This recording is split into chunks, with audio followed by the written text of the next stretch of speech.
সুন্দর ব্লগ নিয়ে। আর সবার আগে তোমাদের সকলকে বলছি ভেরি গুড মর্নিং। আর আজকের দিনটাও যেমন ভালো, তেমনি বেশ চারদিকে রোদও ঝলমল করছে, বেশ পরিষ্কার। আর গরমটাও তেমনি প্রচণ্ড তীব্র গরম পড়েছে। আমাদের এটা একটা এসি রুম নেওয়া হয়েছে। আর আগের দিন তো বললাম আপনাদের, মা আছে এখানে, প্রণয় আছে এপাশে, সব রয়েছে, সব রেডি হচ্ছে। এখন অনেকটাই বেলা হয়ে গেছে, প্রায় 12টা বাজতে চললো। তা তোমাদের সঙ্গে সকাল থেকে যেহেতু কথা হয়নি, তাই এখনই বলছি গুড মর্নিং। আর হচ্ছে গুড মর্নিং, গুড আফটারনুনই হতে চললো, সে যাই হোক। চলো এবার হচ্ছে একটা মন্দিরে, সোনামাও রেডি, এরকম একটা ওয়ান পিস পরে নিয়েছে সোনামা, আমি এরকম একটা কুর্তি পরে নিয়েছি। তুমি এখন রেডি হও নি? আচ্ছা রেডি হও। একটা মন্দিরে যাব, আর মন্দিরে মায়ের দর্শনও করব, আর তার সঙ্গে দুপুরে লাঞ্চ করে আবার ঘরে ফিরে আসবো। দেখুন সবাই মিলে বেরিয়ে পড়েছি, এবার এখন লাঞ্চ করব। ভালো রকম এখানে গরম, ভালো গরম। দেখুন লাঞ্চ করতে চলে এসেছি একটা হোটেলে। হোটেলের অ্যাম্বিয়েন্সটা দেখুন কি সুন্দর, কি বিউটিফুল। এইদিকে দেখুন কৃষ্ণর মূর্তিটা কি ভালো লাগছে, দারুণ সুন্দর। ঠাকুরের মূর্তিগুলো অপূর্ব লাগছে। এই তো কৃষ্ণর পালক দিয়ে কৃষ্ণর মূর্তিটা খুব সুন্দর। পিকচারটা দারুণ লাগছে,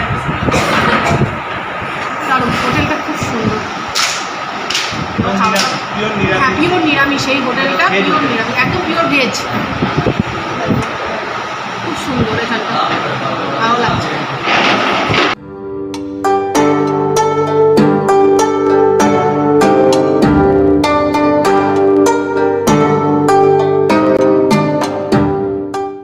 ঠিক এইভাবে লেবুটাকে আগে রেখে দিতে হবে।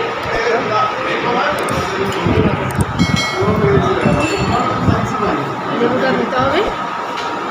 আর হচ্ছে দেখুন রাইসের চালটা দেখুন দারুণ।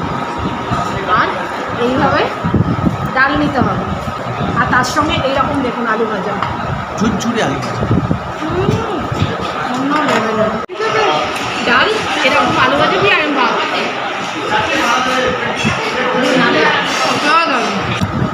খাওয়া দাওয়া শেষ পর্যায়ে, ভাতের শেষে দিয়েছে। দেখুন আমার পাঁপড়টা তো আমি খেয়ে ফেলেছি, এইটুকুনি আছে, আমাকে দেখাচ্ছি আমি।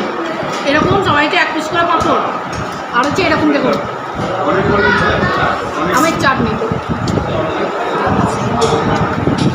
আজকে খাওয়া দাওয়াটা না একেবারে নেক্সট লেভেলের হয়েছে, দারুণ দারুণ। দেখুন খাওয়া দাওয়া হয়ে গেছে, ঘরে চলে এসেছি।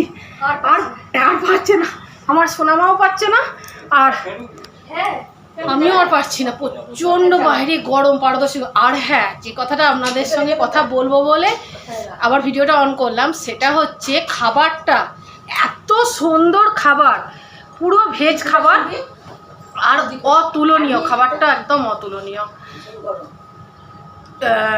আপনাকে দেখালাম আপনাদের আমি ভাত, একটা আলুর চিপস, তারপরে হচ্ছে শুক্তো, একটা মিক্সড সবজি, ডাল, লেবু, লঙ্কা, পাঁপড়, চাটনি, সমস্ত কিছুটা খেয়ে না একদম মন প্রাণ পুরো জুড়িয়ে গেছে। এত ভালো খাবার, এত ভালো, এত টেস্টি, দারুণ লাগলো, দারুণ। আর দেখুন বাড়িতে তো আমরা মাছ মাংস পেঁয়াজ রসুন তো আমাদের খাওয়া চলে, কিন্তু বাইরে বেরিয়ে এই প্রচণ্ড পারদর্শী গরমে আমি সৌরজিৎকে বললাম চলো আজকে একটু একদম পিওর ভেজ থালি অর্ডার করব। তখন বলছে একটা ভেজ মানে পিওর ভেজ একটা হোটেল আছে, তাহলে চলো সেই হোটেলটায় গিয়ে আগে জিজ্ঞাসা করি। তা সেই হোটেলটা ও সৌরজিৎ, কালকে তো আমরা এসেছি ধরুন, রাত্রিবেলা এসে ও খোঁজ নিয়েছে। তা ওই হোটেলে একদমই আঁশ রান্না হয়ই না, পুরোটাই ভেজ রান্না হয়, নিরামিষ। কারণ কি মানে যারা আর কি এই তারাপীঠে পুজো দিতে আসেন, তারা অনেকেই দেখবেন যেদিনকে পুজো দেয় সেদিনকে নিরামিষ খাওয়া দাওয়া করে, অনেকে সেই হিসাবে সেটা পছন্দ করে। তা সেই রকমই ওই হোটেলটা এত সুন্দর পরিষ্কার পরিচ্ছন্ন। আর আপনাদের তো আমি চারিদিকে অ্যাম্বিয়েন্সটাও দেখালাম, খুবই সুন্দর। তা আবার খাবারটাও খুব সুন্দর, আমার খুব ভালো লেগেছে। তা ভিডিওটা আজ আমি এখানেই শেষ করছি। আশা করি আপনাদের খুব ভালো লেগেছে। যদি ভালো লেগে থাকে তাহলে প্লিজ ছেড়ে যাওয়ার আগে আমার চ্যানেলটাকে সাবস্ক্রাইব করে দেবেন, একটা লাইক দেবেন, আর কমেন্ট করে জানাবেন কেমন লাগলো আজকের ভিডিওটা। আজ এ পর্যন্তই, দেখা হবে আপনাদের সঙ্গে নেক্সট আর একটা নতুন ভিডিওতে। ততক্ষণের জন্য সবাই খুব খুব খুব ভালো থাকবেন। আর যা প্রচণ্ড গরম পড়েছে, প্রচুর পরিমাণে জল খাবেন। আজ এ পর্যন্তই, টাটা সোনামা, চলো।